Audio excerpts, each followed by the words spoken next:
اعوذ باللہ من الشیطان اللعین الرجیم بسم اللہ الرحمن الرحیم الحمد للہ رب العالمین الصلاۃ والسلام علی اشرف الانبیاء والمرسلین وسید العربی والعجم وجد الحسن والحسین بالقاسم محمد اللهم صل على محمد وآل محمد وآل بیتہ الطیبین الطاہرین ولعنۃ اللہ علی اعدائہم اجمعین من الآن الی قیام یوم الدین رب اشرح لی صدری ویسر لی امری واحلل عقدۃ من لسانی یفقہوا قولی اما بعد فقط قال اللہ فی القرآن الکریم بسم اللہ الرحمن الرحیم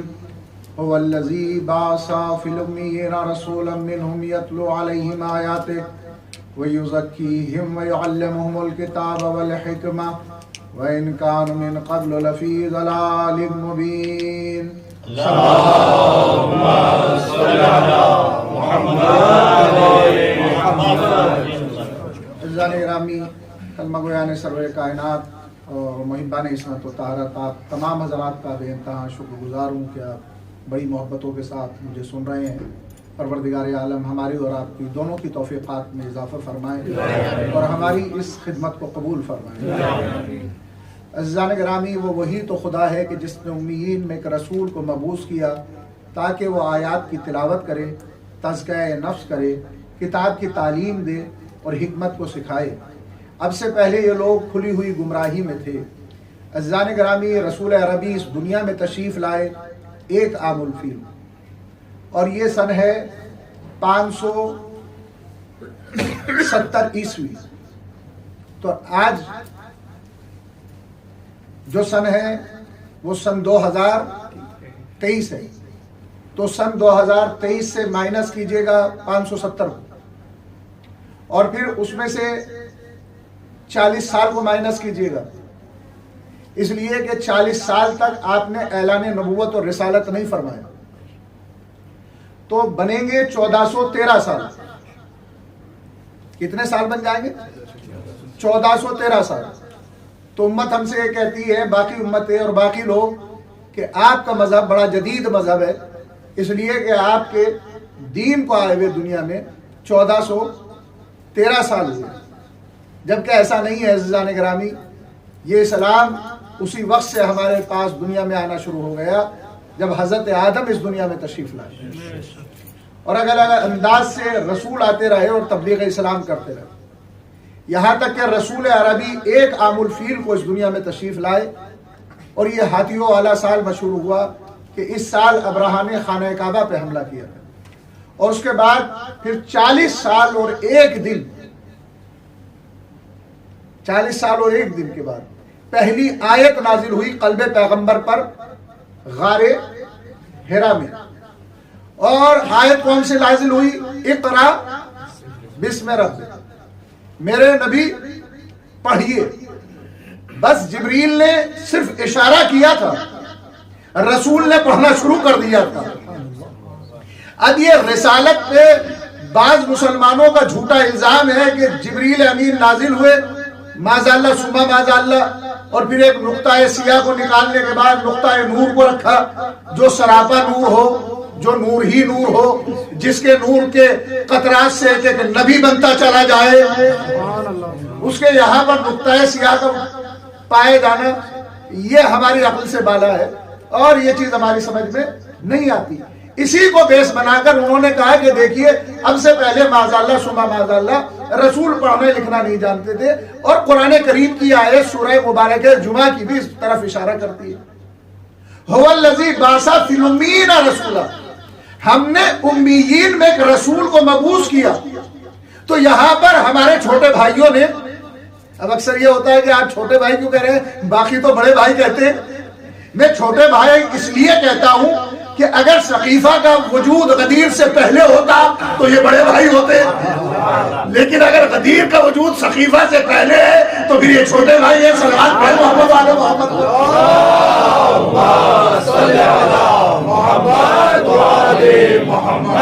ذرا ایک اور صلوات ارشاد فرمائیں.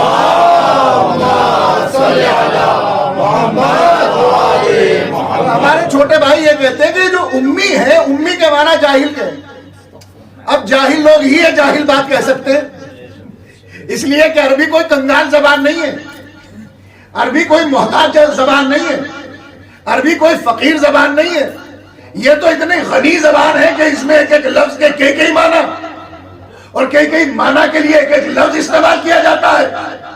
اگر آپ شعر کو آپ جانتے ہیں نا، اس کے لیے کتنے الفاظ عرب نے استعمال کیے. بعض نے کہا کہ 200 لفظ یا اس سے بھی زیادہ شعر کے لیے استعمال کیے گئے. عباس شعر کو کہتے ہیں، غضنفر شعر کو کہتے ہیں، حیدر شعر کو کہتے ہیں، قصورہ شعر کو کہتے ہیں، اسد شعر کو کہتے ہیں. اب کمال ہے سب کے سب شعر پائے جاتے ہی بنی ہاشم ہے. صلوات پڑھ دینا محمد آل محمد.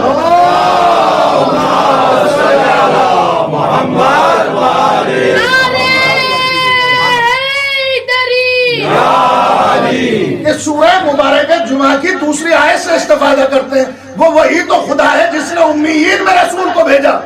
پہلا تو ہماری طرف سے اعتراض یہ ہے کہ یہاں پر امی کے معنی جاہل کے نہیں ہیں، ام القرا کے ہیں، مکے کے ہیں.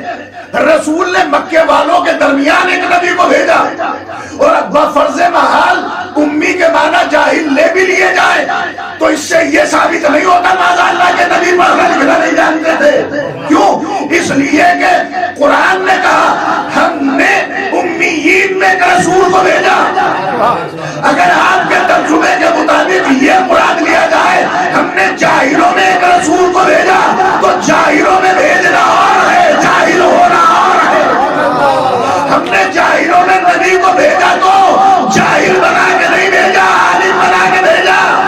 اور فوراً اس بات کے بعد 4 مقصد زندگی بتا رہے ہیں کہ ہم نے نبی کو عالم بنا کے بھیجا. یتلو علیہم آیاتہ، دنیا میں جائے گا تو آیات کی تلاوت کرے گا. آیات کی تلاوت عالم کرتا ہے، جاہل نہیں کرتا.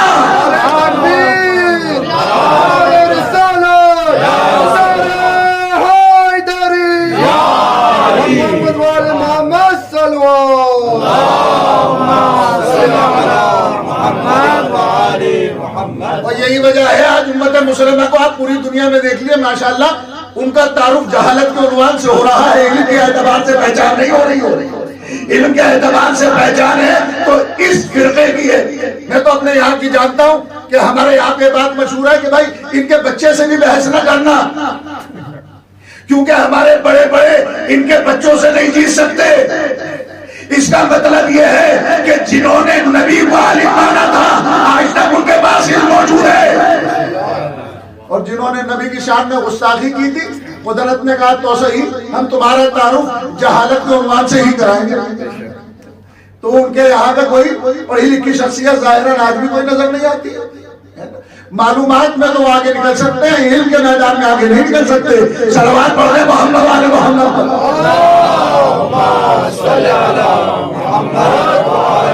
اور اگر کسی کو یقین نہ آئے تو آج بھی دیکھ لیجیے مسلمانوں کے کتنے ممالک ہیں. جی مسلمانوں کے کتنے ممالک ہیں؟ ان ممالک میں ایک حکومت ہے جو علی والوں کی ہے. آپ بتائیے کہ ٹیکنالوجی میں کہاں پہنچ گئے. اس وقت کی سب سے بہتر ٹیکنالوجی ان لوگوں کے پاس ہے. فضاؤں میں ڈرون میں بھی وہ آگے بڑھ رہے ہیں. ہر شعبے کے اندر وہ محنت کر رہے ہیں جو علی والے ہیں. اور پورے عالم اسلام پہ سناٹا چھایا ہوا ہے. یہ کہتے ہیں نہ نبی سے مدد مانگو نہ علی سے مدد مانگو. کبھی یہ چائنا سے مدد مانگ رہے ہیں، کبھی امریکہ سے مدد مانگ رہے ہیں، کبھی اسرائیل سے مدد مانگ رہے ہیں. اگر در علی پہ آ گئے ہوتے تو در بدر بھٹکنے کی ضرورت نہیں تھی. صلوات پڑھ دے محمد والے محمد.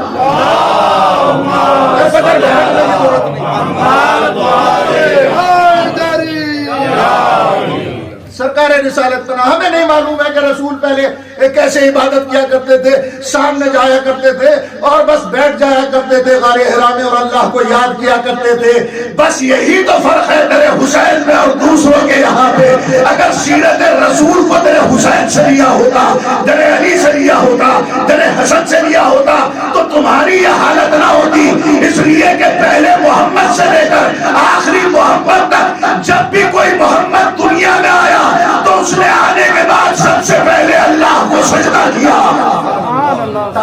پڑھیے صلوات پڑھے نا محمد والے محمد. پہلے محمد سے لے کے آخری محمد تک, پہلے محمد سے لے کے آخری محمد تک. تاریخ میں ہے, دیکھیے تمام تاریخوں نے لکھا, رسول عربی جب تشریف لائے دنیا میں تو آپ نے اپنی پیشانی کو بارگاہ ازدی میں خم کیا اور دونوں ہاتھوں کو ہتھیلیوں کو زمین پہ ٹیک دیا. اماموں کی تعریف اٹھا کر دیکھیے, سجدے نظر آئیں گے. تو عزیزان گرامی, جو دنیا میں آنے کے بعد پہلے دن سجدہ کرتا ہوا نظر آئے, کیا اسے سلیقہ بندگی نہیں تھا؟ صلوات پڑھے محمد والے محمد.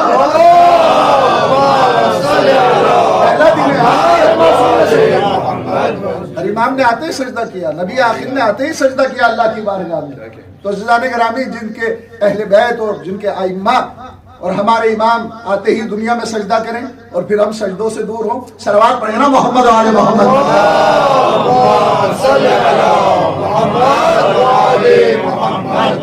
تو پھر ہمیں کتنا عبادت گزار ہونا چاہیے عزیزان گرامی. تو یہاں سے بعثت کا سلسلہ شروع ہوا اور بعثت کا سال یہاں سے شروع ہوا اور 3 سال تک رسول خاموش رہے بالکل. اور پھر وہ 4 سال اور 5 سال کا عرصہ گزرا تو جناب جعفر کو بھیج دیا, ہجرت کرا دیا. 6 بعثت گزری, 7 بعثت آئی, زمانہ گزر رہا, تبلیغ اسلام ہو رہی ہے, لوگ دائرہ اسلام میں داخل ہو رہے, زمانہ آگے بڑھتا جا رہا ہے, یہاں تک کہ 9 بعثت آ گئی. اور اس موقع پر ابو جہل آیا ہے رسول کی خدمت میں اور آنے کے بعد کہا ہے کہ اللہ کے پیارے نبی, اللہ کے پیارے نبی, اگر آپ اپنے دعوے میں سچے ہیں تو چاند کو 2 حصوں میں تقسیم کرو, چاند کو 2 حصوں میں تقسیم کر کے دکھاؤ. سرکار صادق علیہ محمد علیہ الصلوۃ والسلام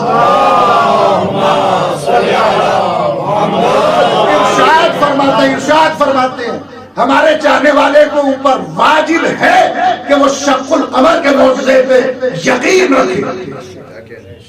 یہ صادق علیہ محمد کا قول. اور پھر رسول تشریف لے گئے اور چاند کی طرف اشارہ کیا, چاند 2 حصوں میں تقسیم ہو گئی. آ گئی اب بعثت کا 10واں سال. اسلام کی تبلیغ کو ہوتے ہوئے کتنے سال ہو گئے ہیں؟ 10 سال ہو گئے مبعوث کو, مبعوث رسالت. کتنے سال ہوئے؟ 10 سال. 10 سال کا عرصہ گزر چکا ہے. اب اسی سال کے اندر 2 غم نبی نے دیکھے. پہلا غم سرکار ابو طالب کا, دوسرا غم جناب خدیجہ کا. سرکار ابو طالب اس دنیا سے رخصت ہوئے تو آپ نے غسل و کفن خود پہنایا, نماز خود پڑھائی, تکفین خود کی. جناب خدیجہ اس دنیا سے رخصت ہوئی تو غسل و کفن دیا, نماز پڑھائی, اور آپ کو قبر میں دفن کرنے سے پہلے, آپ کی تدفین سے پہلے رسول اللہ قبر میں خود تشریف لے گئے. توجہ رکھیے گا. سرکار ابو طالب کے حق میں بھی دعا کی, جناب خدیجہ کے حق میں بھی دعا کی. اب سوال میں کرتا ہوں کہ نبی کی دعا قبول ہوتی ہے یا نہیں ہوتی؟ بھئی اگر نبی کی دعا قبول ہوتی ہے کہ پھر مانو کہ ان دونوں بزرگوں کا مرتبہ کیا ہے. اور اپنی اور غیر سب کی تاریخوں نے یہ لکھا کہ رسول نے اس سال کو عام الحزن قرار دیا. کیا قرار دیا؟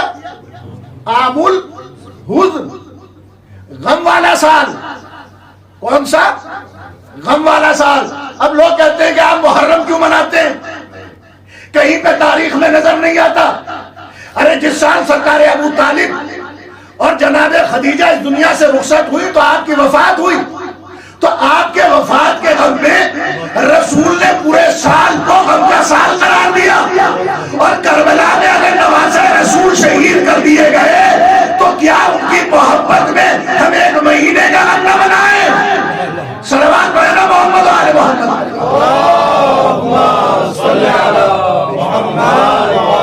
عام الحزن قرار دیا اس سال کو, عام الحزن, غم والا سال.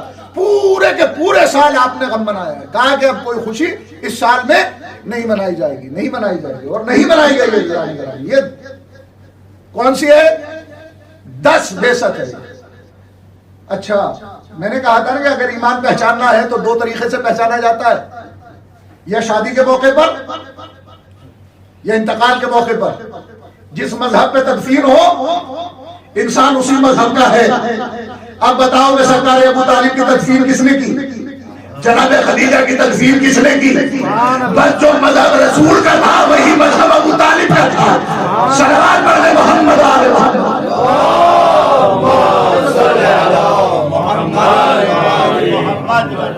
اور پھر 11 بعثت گزری اور لوگ آئے اور اسلام کو انہوں نے قبول کیا. اور اس کے بعد پھر 12 بعثت آتی ہے. اب یہ جو 12 بعثت آتی ہے اس میں کیا ہوتا ہے؟ اس میں ہوتی ہے نبی کو معراج.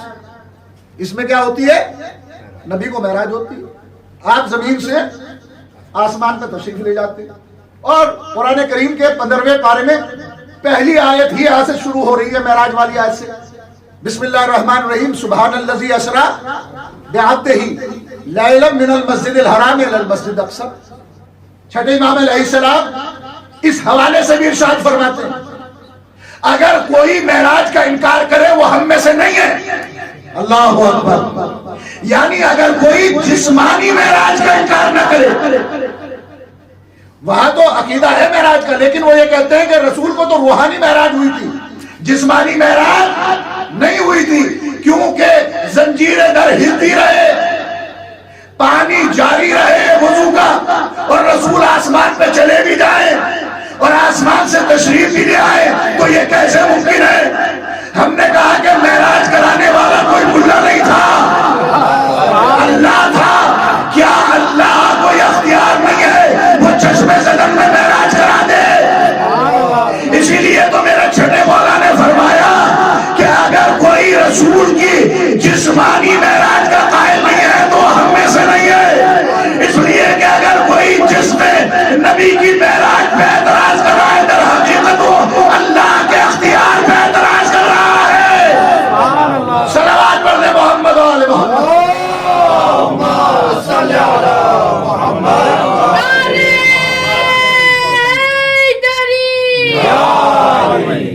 اچھا یہ جو معراج ہوئی وہ ہوئی کس پہ؟ وہ کس چیز پہ ہوئی؟ براق پہ ہوئی نا. سبحان الذی اسری بعبدہ, لفظ کیا آیا؟ پاک ہے وہ ذات جو لے گئی اپنے عبد کو. یہ نہیں کہا کہ اپنے عبد کی روح کو, اس لیے کہ عبد کا اطلاق روح اور جسم دونوں پہ ہوتا ہے. تمام علماء نے لکھا ہمارے کہ عبد کا اطلاق جسم اور روح دونوں کے اوپر ہوتا ہے. تو اس کا مطلب یہ ہوا کہ رسول کو جو معراج ہوئی وہ جسمانی بھی ہوئی, اور جسم سے روح الگ تھی. بے عبد ہی بتا رہا ہے کہ جسمانی معراج ہوئی نبی. قرآن کی آیت خود گواہی دے رہی. معراج کس پہ ہوئی؟ براق پہ ہوئی. کمال ہے, معراج میں براق کا ذکر بھی کرتے ہو اور کہتے ہو کہ جسمانی معراج نہیں ہوئی. بھئی آج ہم مجلس کے لیے گئے تو کار آئی نا, ہم نے کار سے سفر کیا نا, تو میری روح چلی گئی وہاں. اور اگر روح جانی ہوتی وہاں پر تو پھر عزیزان گرامی کار لانے کی ضرورت نہیں تھی. بھئی اگر آپ کو روح سے ہی مجلس پڑھوانی تھی اور میری روح کو ہی بلوانا تھا تو پھر کار بھیجنے کی ضرورت کیا؟ تو کار کا بھیجنا اس بات کی علامت ہے کہ جسم بھی چاہیے وہاں. صرف مولانا روحانی طور سے نہ رہے بلکہ جسمانی طور سے بھی رہے. بھئی اللہ نے فقط نبی کو بلایا نہیں, سواری بھی بھیجی براق. بھئی براق کا بھیجنا اس بات کی دلیل ہے کہ نبی نے صرف روحانی طور سے نہیں بلکہ جسم کے ساتھ معراج کی. ورنہ پھر سواری بھیجنے کی ضرورت کیا تھی؟ براق جیسی سواری بھیجی, کتنا نورانی سواری ہے. اچھا براق کیا ہے؟ براق ایک سواری ہے اللہ کی, ہے نا, جو شبیہ ہے گھوڑے کی. ظاہراً ایسا محسوس ہوتا ہے جو ہمارے ذہن میں بٹھا دیا گیا ہے, لیکن اللہ جانے, اس کا نبی جانے. لیکن تھی سواری, تھی نورانی سواری. اتنی جلدی کیسے مسافت طے ہو گئی؟ اب میں پوچھنا چاہتا ہوں جو یہاں سائنس کے طالب علم ہیں, ماشاءاللہ پڑھے لکھے لوگ ہیں, برق کہتے ہیں بجلی کو. برق کسے کہتے ہیں؟ بجلی کو. بجلی کی رفتار کیا ہوتی ہے؟ پلک جھپکتے ہی کئی لاکھ کلومیٹر کا فاصلہ طے کر لیتی ہے. بجلی, برق جو عام برق ہے, توجہ رکھیے گا, جو عام برق ہے, جو عام بجلی ہے, جو عام کرنٹ ہے, برق کہتے ہیں کرنٹ کو. اور رسول کے لیے جو سواری بھیجی وہ برق نہیں بھیجا, وہ براق بھیجا. دیکھیے عربی میں ایک ہے لفظ برق, ایک ہے براق. براق ہے مبالغہ برق کا. اب آپ کہیں گے مولانا یہ مبالغہ کیا لے کے بیٹھ گئے؟ بھئی اللہ کے بارے میں اگر ہم کہیں کہ وہ کبیر ہے, وہ بزرگ ہے, وہ اکبر ہے یعنی بہت بزرگ ہے. اصغر کا مبالغہ, صغیر کا مبالغہ کیا ہوگا؟ اصغر, یعنی صغیر چھوٹا, اصغر بہت چھوٹا. نہیں, بالکل آسان کر کے سمجھاتا ہوں, آپ کی زبان میں اور آپ کے ذہن کے مطابق سمجھاتا ہوں. آپ نے دیکھا ہوگا عزیزان گرامی, ہمارے اگر آپ ہندوستان میں آئیں گے تو یہ کلیر شریف ہے, یہ اجمیر شریف ہے, یہ بنگال شریف ہے, یہ فلاں شریف ہے, یہ فلاں شریف ہے, یہ فلاں شریف ہے. ساری دنیا میں آپ کو جگہوں کے نام شریف ملیں گے, لیکن جب نجف کہیں گے تو نجف شریف نہیں, نجف اشرف کہیں گے, جو بہت زیادہ باشرف ہو, ہے نا. مبالغہ کہتے ہیں کسی چیز کو اس کے حد کمال تک پہنچانا.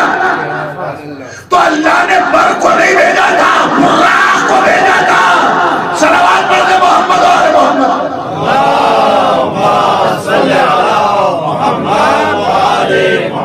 برق بجلی کو کہتے ہیں, برق کرنٹ کو کہتے ہیں. کتنی سپیڈ ہوتی ہے, کتنی سپیڈ ہوتی ہے؟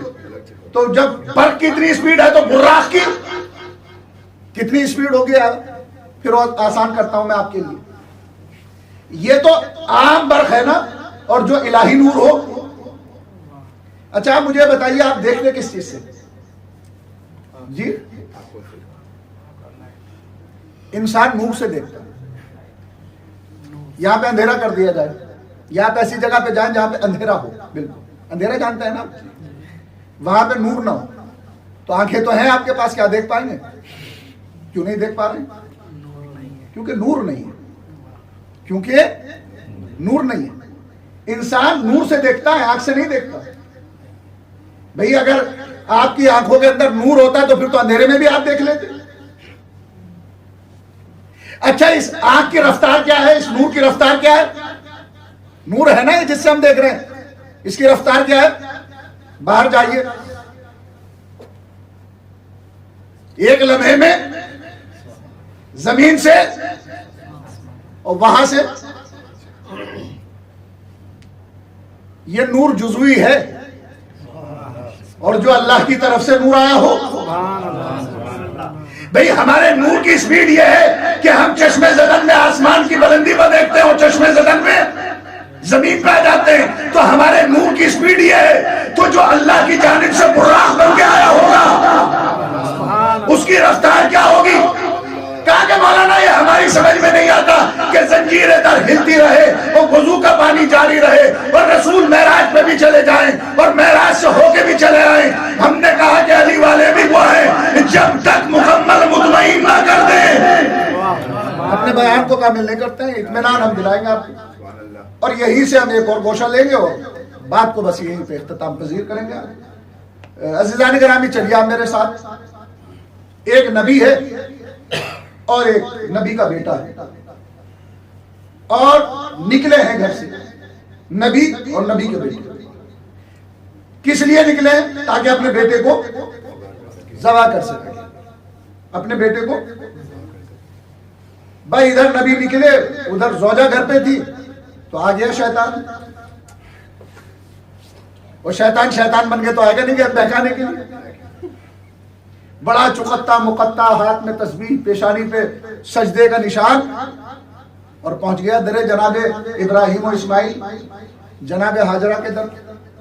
کہا کہ وہ تم یہاں پہ آرام سے. کہا کہ کیا مسئلہ ہوا؟ کہا کہ وہ ابراہیم تمہارے بیٹے اسماعیل کو ذبح کرنے کے لیے جا رہے ہیں اور تم اطمینان سے بیٹھی ہوئی ہو یہاں. تو آپ نے فوراً کہا لا حول ولا قوت الا باللہ العلی العظیم. بس شیطان ایک مرتبہ بھاگنے لگا, اس لیے کہ لاہور پڑھے تو بھاگ جاتا ہے. لیکن جاتے ہوئے یہ پوچھ بیٹھا کہ یہ بتائیے کہ آپ نے پہچانا کیسے؟ تو جناب ہاجرہ نے کہا کہ جو نبی کے خلاف بہکانے کی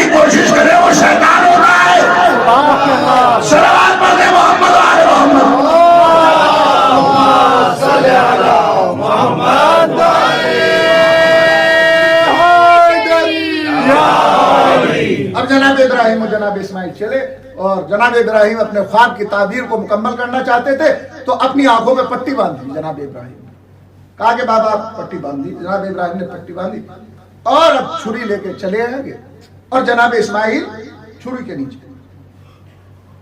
تو اب جو آپ نے چھری چلائی تو ذبح کون ہوا؟ کیسے پتا؟ کیسے پتا؟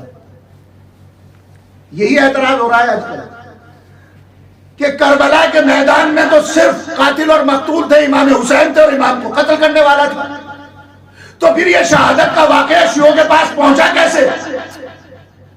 اور کہہ رہے ہیں کہ خیمے 55 کلومیٹر دور تھے، توجہ رکھیے گا، خیمے 55 کلومیٹر دور تھے تو شہزادی زینب نے دیکھا نہیں۔ ہم نے کہا کہ دو چیزیں ہوا کرتی ہیں، ایک تو یہ ہے کہ صرف لکھ دیا گیا، بیان کر دیا گیا، اور یہ ہے کہ جگہ واقع بھی ہو۔ میں کہوں کہ مپاٹو ایئرپورٹ یہاں سے کتنے کلومیٹر کے فاصلے پہ؟ مثلا 5-7 کلومیٹر کے فاصلے پہ۔ ہمارے سینٹر سے ایئرپورٹ 5 کلومیٹر کے فاصلے پہ، ایئرپورٹ بھی موجود ہے، وہ سینٹر بھی موجود ہے، ناپ لیجیے۔ کربلا کی تاریخ میں عزیزان گرامی آج بھی وہ جگہ موجود ہے جہاں پہ خیمے لگائے گئے، فقط اطلاع نہیں، وہ جگہ بھی موجود ہے کہ جہاں پہ شہزادی علی اکبر کے سینے پہ بچی کی علی لگی، جہاں پہ آقا حسین شہید ہوئے، اس جگہ کا تعین آج بھی ہے کہ جہاں پہ شہزادی سکینہ امام حسین کے گھوڑے کے سموں سے جا کے لپٹی، وہ جگہ بھی موجود ہے کہ جہاں پہ امام حسین نے لاشیں لا کے رکھے۔ اگر 55 کلومیٹر کے فاصلے پہ خیمے ہیں تو ہر شہید کے لاشیں کو خیمے پہ لے کر آئے ہیں، تو 55 کلومیٹر جانا اور 55 کلومیٹر آنے میں کتنا وقت لگے گا جی؟ تو عقل بتاتی ہے کہ خیمے اتنے فاصلے پہ نہیں تھے، بلکہ خود کربلا میں آج جہاں خیمہ گاہ ہے، جہاں پہ خیمے تھے، وہیں پہ مخیم کو بنایا گیا۔ جس جگہ مولا کو شہید کیا گیا اس وہ مقتل کی جگہ آج بھی موجود ہے، گنج شہیدہ بھی موجود ہے، آقا حسین کی قبر مطہر بھی موجود ہے، حبیب ابن مظاہر کی قبر بھی موجود ہے، حریر یحیی کی قبر بھی موجود ہے۔ تو عزیزان گرامی ہر جگہ کا معین ہونا اور آج بھی وہاں پہ وہ جگہ ہونا اس بات کی دلیل ہے کہ خیمے 55 کلومیٹر دور نہیں تھے، اس لیے کہ 55 کلومیٹر دور جا کے تو نجف قریب آ جاتا ہے، اور حسین نے زمین اس لیے خریدی تھی تاکہ اپنی زمین پر خیمے لگائے۔ حسین ابن علی علیہ السلام نے اپنی زمین پر خیمے لگائے۔ آپ کہہ رہے ہیں کہ یہ واقعہ کربلا کس طریقے سے پہنچ گیا، شہزادی زینب نے دیکھا نہیں، تو میرا تم سے یہی تو سوال ہے کہ اب بتاؤ تم نے دیکھا ابراہیم کو چھری چلاتے ہوئے؟ تم نے دیکھا اسماعیل کی جگہ تم میرے کو آتے ہوئے؟ کہا کہ نہیں، اللہ نے قرآن میں ذکر کیا۔ میں نے کہا سبحان اللہ، تمہیں ابراہیم و اسماعیل کی قربانی تو قرآن میں نظر آ گئی، لیکن جب ابراہیم گریا کر رہے تھے، جب ابراہیم رو رہے تھے، ابراہیم کی اسماعیل کی جگہ دمبا قربان ہوا تو ابراہیم رونے لگے۔ قدرت نے کہا ابراہیم یہ گریا کیسا ہے؟ کہا کہ پروردگار میری قربانی قبول نہیں ہوئی۔ تو ایک مرتبہ آواز غیبی آئی، ابراہیم ہم نے تمہاری قربانی کو قبول کر لیا اور تمہاری قربانی کو ذبح عظیم سے بدل دیا۔ ہم نے بدل دیا ایک عظیم قربانی سے۔ اپنے علماء کو اٹھا کر دیکھو یہ ذبح عظیم کون سی ہے جو اسماعیل سے بڑی قربانی ہے؟ تمام علماء نے لکھا یہ ذبح عظیم کربلا کی قربانی ہے۔ عزیزان گرامی، اللہ ابراہیم و اسماعیل کی چھوٹی قربانی کی یاد کو تو باقی رکھے، یہ کیسے ممکن ہے کہ ذبح عظیم کو باقی نہ رکھے؟ صلوات پڑھ دے محمد و آل محمد پہ۔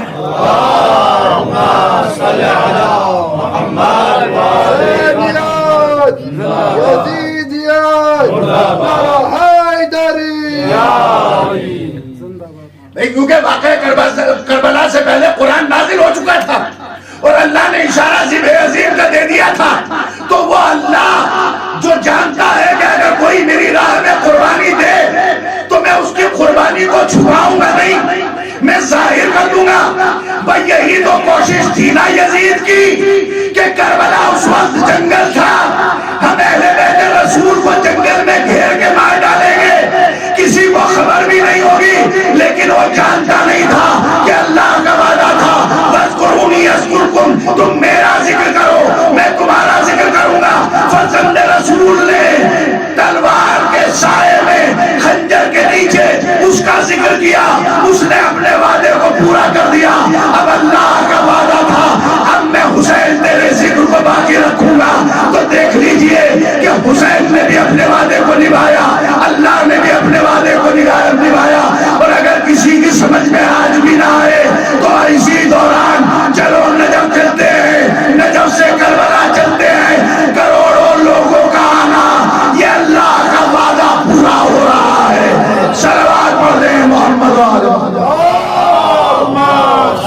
اللہ کے وعدے کی تکمیل ہو رہی ہے، یہ اللہ کے وعدے کی تکمیل ہو رہی ہے کہ وہ اللہ جو ابراہیم و اسماعیل کی قربانی کی یاد کو تو باقی رکھے۔ یہ کیسے ممکن ہے کہ جو عظیم قربانی دی گئی، جسے ذبح عظیم کہا گیا، اس کی قربانی کو یاد نہ رکھا جائے گا؟ تو عزیزان گرامی، بس میں اسے یاد روکتا ہوں، پھر معراج سے میں متعلق ہوتا ہوں، آپ سے قریب آتا ہوں۔ تو دیکھیے خنجر چلا، کیا ذبح ہوا؟ دمبا ذبح ہوا۔ یہ دمبا آیا کہاں سے؟ جی بھی آسمان سے آیا نا، تو اس میں تو کوئی شک نہیں ہے نا، کسی کو بھی نہیں ہے، نہ ہمیں نہ انہیں۔ اور جنت سے آیا، تو کیا جنت میں فیکٹری تھی دمبوں کی؟ کہا کہ نہیں مولانا، اللہ نے دمبے کو خلق کیا تو کوثر کا پانی پیا بھی ہوگا، حور و غلمان نے رخصت کیا بھی ہوگا، آسمان کی بلندی سے جبریل دمبے کو لے کے چلا بھی ہوگا، دریائے رحمت کو عبور کرتا ہوا 7ویں آسمان، 6ٹھے آسمان، 5ویں آسمان، 4تھے، 3رے، یہاں تک کہ خلاؤں کو عبور کرتا ہوا آرام سے حضرت اسماعیل کو ان کی جگہ سے ہٹایا بھی ہوگا احترام کے ساتھ، اور دمبے کو ان کی جگہ پہ رکھا بھی ہوگا۔ کتنی دیر میں؟ بے توجہ کیجیے، کتنی دیر میں؟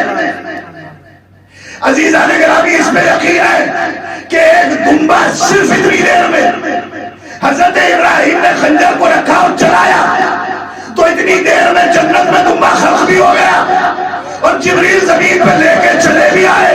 توجہ رکھیے گا۔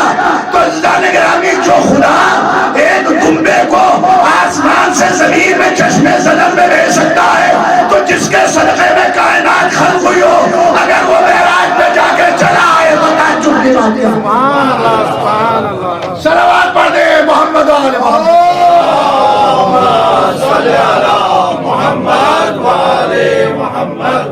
یہ بعثت کے 12ویں سال میں ہجرت رسول کو معراج ہوئی ہے۔ تو عزیزان گرامی، بس میں بیان کو سمیٹ رہا ہوں۔ آپ کہتے ہیں نا کہ کربلا کے میدان میں صرف 2 تھے، کس نے کہا کہ 2 تھے؟ اگر آپ بفرض محال یہ مانیں کہ شہزادی زینب نہیں تھی، بفرض محال، ویسے تو شہزادی تھی نا وہاں پر موجود، لیکن اگر انہی کی مان لیتے ہیں تو صرف شبر اور امام حسین نہیں تھے وہاں، ہزاروں کے مجمع تھا جو حسین ابن علی کو قتل ہوتے ہوئے دیکھ رہا تھا۔ اس میں راوی بھی موجود تھے جنہوں نے روایتیں کی ہیں۔ اب سنو یہ واقعہ ہم تک پہنچا کیسے؟ اگر آپ مانیں کہ خیمہ بھی وہاں پہ موجود نہیں تھا تو اہل حرم کو وہاں سے گزارا گیا جہاں شہداء کے لاشیں پڑے ہوئے تھے،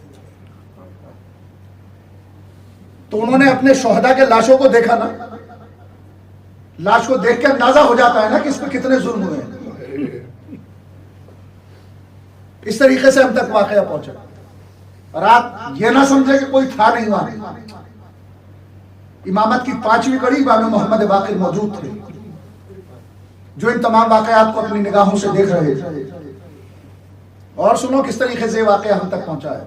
یہ واقعہ اس طریقے سے پہنچا، جب کوفے کے دربار میں آئے ہیں ابن زیاد کے پاس، تو ہر کسی نے اپنے اپنے ظلم کو بیان کیا، تو دربار میں راوی بھی موجود تھے، درباری بھی موجود تھے، عام لوگ بھی موجود تھے، تو یہ اپنے اپنے ظلم کو بیان کرتے جاتے تھے، انہیں انعام دیے جاتے تھے۔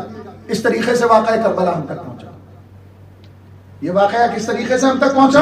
یہ واقعہ اس طریقے سے ہم تک پہنچا کہ جب یہ قافلہ دربار یزید میں پہنچا ہے تو ہر ایک نے اپنے ظلم کو بیان کیا اور یزید سے اپنے انعام حاصل کیے. وہاں پر بھی 700 کرسی نشین بیٹھے تھے نا, وہ سارے مسلمان نہیں تھے. کوئی یہودی تھا, کوئی نصرانی تھا, اور کوئی معمولی شخصیتیں اس نے نہیں بلائی تھی. بڑے بڑے سفیروں کو بلایا تھا, دربار بھرا ہوا تھا. ان سب کے سامنے ان ظلم کو بیان کیا جا رہا تھا جو کربلا میں ہوئے. اس طریقے سے واقعہ کربلا ہم تک پہنچا. اور سنو کس طریقے سے واقعہ کربلا ہم تک پہنچا. احسان ہے جناب مختار کا, سلام ہو حضرت مختار پر کہ ان کے ذریعے سے ہم تک واقعہ کربلا پہنچا. ایک ایک کو اٹھاتے تھے اور پوچھتے تھے کہ بتا تو نے کربلا میں کون سا ظلم کیا. جو ظلم اس نے کربلا میں کیا تھا اسی طریقے سے جناب مختار اسے واصل جہنم کرتے. واقعہ کربلا اتنے ذریعوں سے ہم تک پہنچا ہے عزیزان گرامی, کوئی اسے چھٹلا نہیں سکتا. لاکھوں کا مجمع گواہ ہے کہ فضل رسول کو کیسے قتل کیا گیا. اور وہ ملعون یہ کہہ رہا تھا کہ یزید خلیفہ تو تھا نا, یزید کو خلیفہ تو لکھا گیا.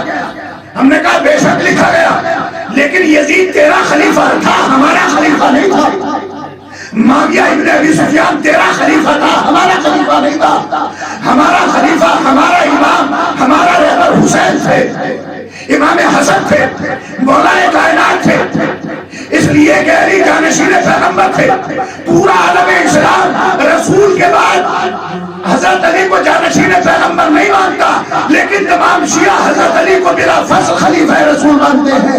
مولا علی کے بعد بلا فصل امام حسن کو خلیفہ مانتے ہیں. بلا فصل امام حسین کو ہم لوگ امام حسن کے بعد امام مانتے ہیں.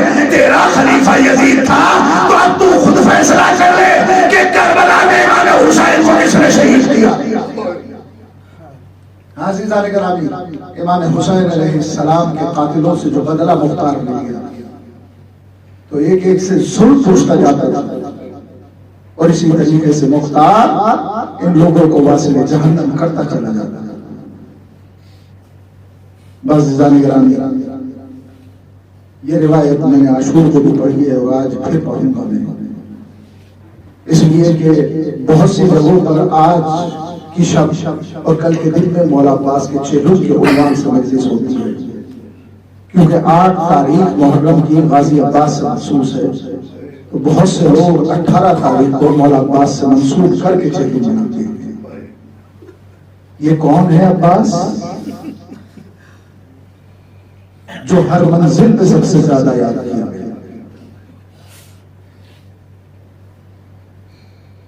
آپ مجھے بتائیں کہ جسے کربلا کے لیے مانگا گیا ہو, اور ہمیشہ مولا کائنات نے یہ تاکید کی ہو کہ میرے لال کربلا میں آقا حسین کا کعبہ, اور امام حسن کے جنازے پہ تیروں کی بارش ہوئی ہو اور آقا حسین سے پڑھ کے کہا ہو کہ عباس ابھی کربلا نہیں آئی ہے. یعنی یہ متوجہ کیا جا رہا ہے نا کہ آقا عباس کو کربلا کے لیے مانگا گیا. ولید کے دربار میں آقا حسین کی تکبیر بلند ہوئی ہو اور عباس کو جلا لایا ہو, آقا حسین کہے کہ عباس ابھی کربلا نہیں آئی. اور جب کربلا آ جائے اور 2 محرم کو اشقیاء یہ کہیں کہ خیموں کو دریا کے کنارے سے ہٹا لیا جائے, اور شہزادی کہیں کہ بھیا خیموں کو دریا کے کنارے سے ہٹا لیا جائے, تو عباس پہ کیا گزرے. لیکن عباس کو دل میں یہ جوش و جذبہ ہوگا نا کہ اب کربلا آ گئی ہے, اب میں تمام کے تمام ظلم کا بدلہ ضرور لوں. لیکن عزیزان گرامی, جب شب عاشور آئی ہے اور رات میں خیام حسینی پہ حملہ ہونا ہے, اس وقت بھی عباس کی آرزو رہ گئی اور عباس جب نہیں کرتا.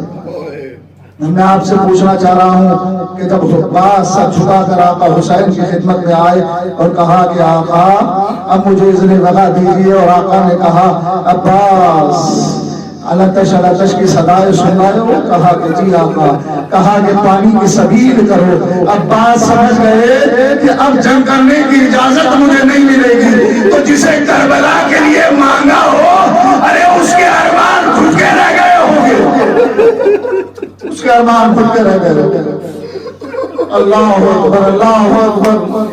یہی تو مقاتل نے لکھا نا جب بھی کوئی شہید مقتل میں آیا تو صرف ایک خیمے کا پردہ اٹھا تھا, لیکن عباس جب مقتل میں آئے تو کوئی خیمہ ایسا نہیں تھا جس کا پردہ نہ اٹھا. حاضران گرامی, پروردگار آپ کو کوئی غم نہ دے سوائے غم مظلوم کربلا کے. آپ کی تمام تر حاجتوں کو میرے مولا پورا فرمائے. حاضران گرامی, وہ وقت بھی آیا کہ جب خون میں ڈوبا ہوا عالم ایک مرتبہ خیمے میں آیا ہے.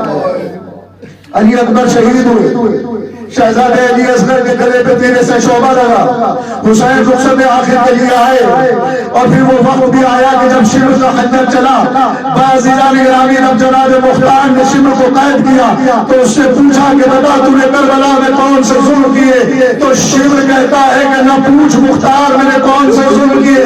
کہا کہ بتا کہ کربلا میں سب سے بڑا ظلم کیا, تو شمر کہتا ہے مختار سن کہ جب حسین سجدے میں چلے گئے نا, میں نے اپنے خنجر کو نکالا, پتھر پہ کود کیا. اے مختار, میں نے حسین کی گردن پہ ایک مرتبہ خنجر نہیں چلایا, 12 یا 13 مرتبہ خنجر چلایا. جب پہلی بار خنجر چلایا حسین نے اپنے نانا کو آواز دی, جب دوسری بار خنجر چلایا اپنے بابا کو آواز دی, جب تیسری بار خنجر چلایا اپنے بھائی حسن کو آواز دی.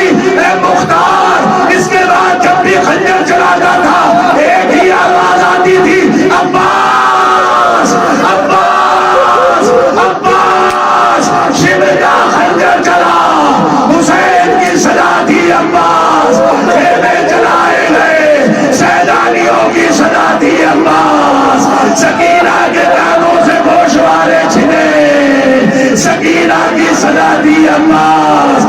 کربلا سے کوفہ سے شام تک جس شہید کو سب سے زیادہ یاد کیا گیا اسے عباس کہتے ہیں. اور جب یہ لوٹا ہوا قافلہ مدینے واپس آیا اور شہزادی ام المؤمنین کو معلوم ہوا, مولا عباس کی والدہ کو, کہ قافلہ مدینے کے باہر آیا ہے, شہزادی ام المؤمنین چلی اور جیسے ہی ایک خیمے کے قریب آئی کیا دیکھا, ایک ضعیفہ خیمے کے دروازے پہ بیٹھی ہوئی ہے. ام المؤمنین آگے بڑھی, اے ضعیفہ مجھے راستہ دے, مجھے اپنی شہزادی زینب سے ملنا ہے. بس ضعیفہ کافی اپنی جگہ سے بلند ہوئی, اے اماں آپ نے نہیں پہچانا, میں آپ کی زینب. اے زینب یہ کیا حال ہو گیا, اے اماں کربلا میں بھرا کر اجڑ گیا, ارے میرا بھائی 3 دن کا بھوکا پیاسا شہید کر دیا گیا. ایک مرتبہ شہزادی ام المؤمنین نے کہا کیا عباس موجود نہیں تھا, کیا عباس نے وفا نہیں کی. اے زینب عباس کو شیر نہیں بخشوں گی, شہزادی زینب کہوگی اے اماں جب تک عباس زندہ تھا ارے کسی کی مجال نہ تھی.